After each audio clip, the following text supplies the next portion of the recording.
김대남 전 대통령실 선임 행정관이 지난 7월 국민의힘 전당대회 당시 서울의 소리 기자에게 한동훈 후보에 대한 비판 보도를 요청했다는 통화 녹취록이 공개되면서 파문이 크게 일고 있습니다.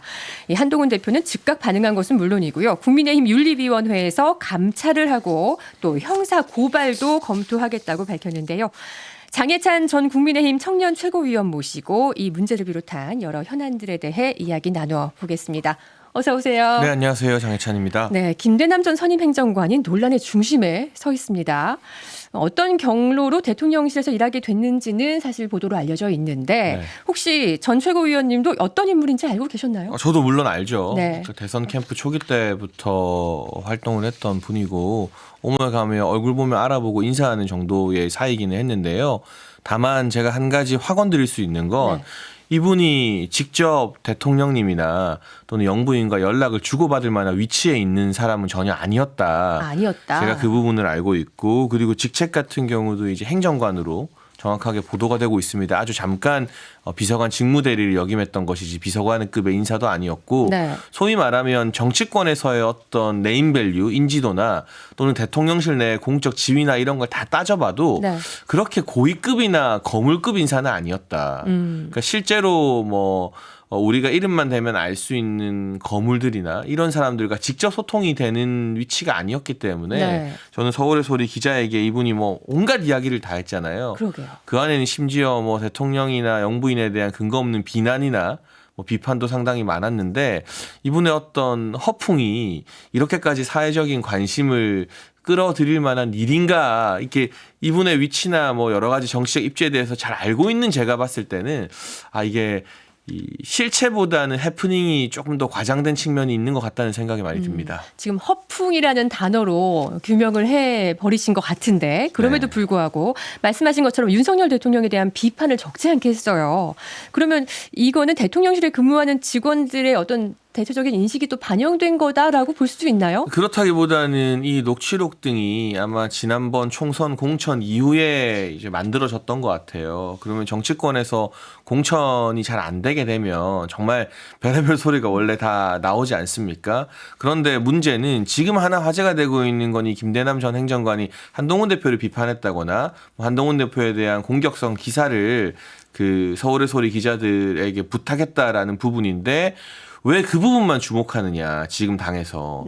사실 이 사람이 공천 떨어지고 나서 뭐 대통령 내외라던가 또는 핵심적인 친윤 중진 의원들에 대해서 실명으로 막 비판이 아니라 막 비난을 늘어놓았잖아요. 이런 걸 보면 김대남이라는 인물이 한동훈 대표에게만 뭐 적개심을 가지고 있는 게 아니라 자기 공천 탈락의 원인을 뭐 대통령이나 친윤들에게 돌릴 정도로 그냥 그야말로 무차별 난사를 하고 있는 게 이번 녹취록을 통해서 드러났습니다. 근데 그 난사 과정에서 자기에 대한 비판이나 욕만 딱 취사 선택을 해서 나 이거 기분 나빠. 이거 감찰해야 돼. 그리고 그 메시지를 국군의 날에 굳이 꼭 그렇게 올렸어야 되는가 하는 점도 저는 좀 이해가 안 되고요. 약간의 과민 반응이라고 생각합니다. 근데 김대남 씨의 이 허풍과 그냥 해프닝으로 치부하기에는 굉장히 내밀한 내용들이 또 디테일하게 구체적으로도 나왔기 때문에 논란이 되는 것 같은데요. 하나씩 좀 짚어보면요. 가장 큰 논란이 되는 대목은 방금 말씀하신 것처럼 이 한동훈 대표가 지난 총선 때 여론조사 당비를 이용해서 자신의 대선 인지도 조사를 시행했다. 이 보도 내용 어떻게 보셨습니까? 근데 저는 이건 예전부터 총선 백서 특위 등을 통해서 기자님들에게 취재가 됐던 부분이고요. 이걸 뭐 2030 정치 인식 조사다 이런 거는 새빨간 거짓말이죠. 그러니까 이렇게 조사를 한 적이 있다는 건 맞는 건가요? 2030 정치 인지도 조사가 아니라 도저히 이해할 수 없는 자기 자신의 이미지와 인식 개선을 위한 조사를 그 엄중한 총선 중에 했죠. 자, 그럼 한동훈 대표 측이 얘기한 그런 대선 이미지 조사가 아니라 2030 인지도 조사였다라는 건 거짓말인 건가요? 거짓말입니다. 제가 알기로는 거짓말이고요. 이런 구차한 변명하지 말고 지금 한동훈 대표 측에서 틀어막고 있는 총선 백서를 있는 그대로 투명하게 공개하면 이게 어떤 조사였는지 얼마를 썼는지가 드러날 것이고 뭐 그 당시에 그래서 이 이미지 조사에 대한 결과가 제 기억으로는 매일경제 등 매체에 단독으로 나왔습니다. 뭐 젠틀하지만 친근하지 않은 그 아저씨 뭐 이런 조사 결과였다고 하는데 아니 그 엄중한 총선 중에 우리가 한동훈 대표 이미지가 젠틀하지만 친근하지 않은 아저씨라는 걸 도대체 왜 알아야 되는 거죠? 이게 총선 도중에 뭐 적지 않은 돈을 써가면서 해야 되는 조사입니까? 그 부분에 대해서는 비판의 여지가 굉장히 많죠. 근데 이게 비판받을 대목이다 보니까 이제는 김대남이 이걸 어떻게 알았느냐? 라고 이제 초점을 바꾸고 있는데 네. 그래서 제가 정확하게 타임라인을 한번 찾아봤습니다. 찾아보셨어요. 그러니까 어떻습니까? 지금 지난 전대에 출마했던 이상규 성북 당협위원장이 총선 백서특위 위원이었는데 네. 지난 7월 2일에 유튜브 채널에서 이 해당 이미지 여론조사에 대해서 처음 폭로했고요. 이게 7월 4일에 뉴시스를 통해서 기사에 소개됩니다.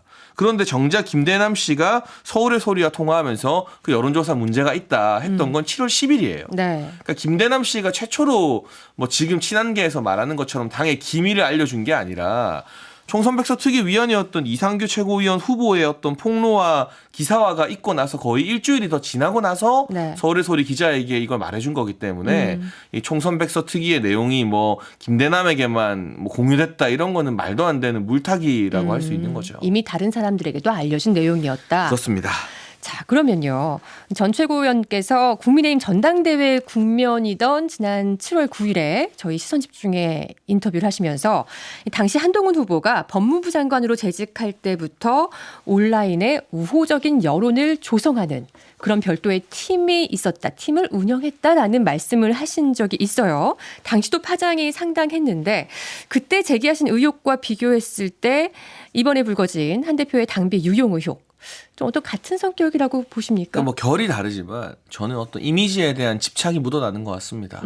어쨌든 내 이미지가 어떻게 보일까 이 여론조사 같은 경우도 시급한 총선과는 큰 상관없는 정작 수도권 험지에서 뛰는 후보들에게는 여의도 연구원의 여론조사도 공유가 제대로 안 됐었다고 하더라고요. 네. 그런데 자기 이미지 조사는 열심히 한 거잖아요. 그러니까 내 이미지가 어떻게 보일까? 내가 또 2030에게는 어떤 이미지일까? 이런 부분에 대한 굉장한 어떤 집착 내지나 강박이 느껴지는 큰 틀 안에 있는 것 같아요. 네. 당비 유용이라는 거에는 동의하십니까? 뭐 그 부분은 제가 총선 백서 내용이 아직 구체적으로 다 공개가 안 됐기 때문에 지금 단계에서 이렇다 저렇다 판단할 수 없지만 제일 깔끔한 것은 그 총선 백서가 이미 최종본까지 네. 검수가 끝났고 발표만 앞두고 있는데 이걸 최고위의 안건으로 올리지 않고 있는 문제거든요. 총선 끝난 지가 언제입니까 사실. 네, 백서가 안 나오고 있죠. 백서를 공개하면 여러 가지 의혹들에 대해서 이러니 저러니 할 거 없이 말끔하게 해결될 거라고 생각합니다. 백서를 공개하면 된다, 해결된다. 그렇죠. 당연히 백서를 공개해야 되는 거죠. 자, 지난 그 전당대회 정말 뜨거웠잖아요. 치열했죠. 당시 신지호 전략기획부총장이 신지호 전략기획부총장이 당시 김대남 전 행정관이 전대 당시에 나경원 캠프에 근무를 했었고 그리고 한동훈 대표의 당비 횡령 의혹에 대해서는 원희룡 당시 후보가 토론회에서 문제 제기한 걸 거론을 했어요. 조직 플레이가 있었는지 따져봐야 한다고 신 부총장은 얘기를 하던데 이건 어떻게 보십니까? 그러니까 이게 좀 다 지난 전대 한동훈 대표가 이겼는데 김대남이라는 소위 말해 정치급의 거물도 아닌 사람의 어떤 이야기를 가지고 이렇게 왈가왈부하는 게 국민과 당원들 보기에 상당히 피곤할 것 같아요. 제가 봤을 때는. 네. 그래서 뭐 당에서 감찰을 하고 조사를 한다는데 어떻게 할지 뭐 잘 모르겠습니다. 당에서 마음대로 하면 되죠. 다만 지금이 그렇게 한가한 국면인가. 이 김대남이라는 사람이 앞서 말했던 것처럼 대통령과 영부인에 대해서도 막 공격하고 마구잡이로 비난하고 난사를 하는데 이거를 당대표가 국군의 날에 페이스북에 바로 올리고 못 참고 당의 감찰을 지시하고 뭐 당의 고위 당직자들이 나와서 무슨 엄청난 일이 있는 것처럼 이야기하는 게 과연 이 시점에서 여러 가지 해결해야 될 민생 문제나 뭐 경기국회가 있는 이 시점에서 할 정도로 당 상황이 그렇게 만만하고 한가한가라는 의문이 들고요. 그래서 이렇게 즉각 반응을 한 거에 대해서 여쭤보려고 했거든요. 그 이유가 어디에 있다고 보십니까? 일단 첫 번째로 원래 자기 비판하는 거 잘 못 참는 분이고요. 한동훈 대표는. 그리고 두 번째로 이걸 하나의 탈출구로 생각하는 것 같아요. 지금 많은 언론에서 한동훈 대표의 정치적 입지가 사면초가다, 고립무원이다라고 하잖아요. 성과는 없고 시끄럽기만 했던 지난 2달이다라는 게 솔직한 언론과 당내외의 평가인 것 같은데 네. 이걸 화살을 좀 돌리기 위해서 봐, 김대남이라는 사람이 나 공격하고 비판했어. 근데 김대남이라는 사람이 전 잘했다는 건 아니에요. 이분도 굉장한 책임을 져야죠. 네. 책임지지 못할 허풍들을 너무 많이 해놨으니까요. 그런데 전당대회 때 김대남이 잘못한 거라 지난 2달 동안 한동훈 대표가 당대표로서 아무 성과 없이 시끄럽기만 한 빈손 결과를 맞이해서 당과 정과 차기 대선 지지율 트리플 폭락을 이어가는 건 전혀 별개의 문제거든요. 네. 그러니까 지금 본인이 져야 될 당대표로서의 성적표에 대한 책임을 김대남 사건으로 회피하려고 한다면 그건 너무 얄팍한 잔머리다라는 생각이 듭니다. 네, 이 친한계에서는 이 김대남 전 행정관의 뒤에 누가 있느냐, 그러니까 배후가 누구냐 이것도 밝혀야 되고 또 김대남 전 행정관을 서울 보증보험 상근 감사로 보낸 건 누구냐 이것도 밝혀야 된다는 입장이거든요. 그러니까 참 한가한 것 같아요. 뭐 밝히라고 하세요. 뭐 저는 밝혀줘도 큰 문제가 없을 거라고 보는 게 네. 이 김대남 씨가 이미 대통령실이나 어떻게 보면 대통령의 측근들과는 불편한 관계라는 걸 이 녹취록 내에서도 자인을 했거든요. 막 이철규 의원 욕하고 그러잖아요. 네. 그러니까 이분이 뭐 대단한 분이고 뒤에 누가 있으면 경선 기회도 안 주고 공천에서 떨어졌겠습니까? 네. 하다못해 다른 지역 경선에서라도 뭐 기회를 줬겠죠. 그런 게 전혀 아닌 것이고 원래 역대 어느 정부나 대통령실이나 청와대 출신의 행정관 비서관들이 또 본인의 역할을 끝내고 공공기관 등에 근무하는 건 늘 있어 왔던 거기 때문에 뭐 저는 다시 말하지만 김대남 씨 굉장히 경솔했다고 봅니다. 거기에 대한 응분의 정치적 책임을 지는 것 뭐 당연히 해야 되는 일이지만 여기 뒤에 뭐가 막 있는 것처럼 변죽을 올리는 게 앞서 말한 것처럼 초라한 한동훈 지도부의 성적표를 가리기 위한 물타기가 아닌가라는 생각이 듭니다. 네.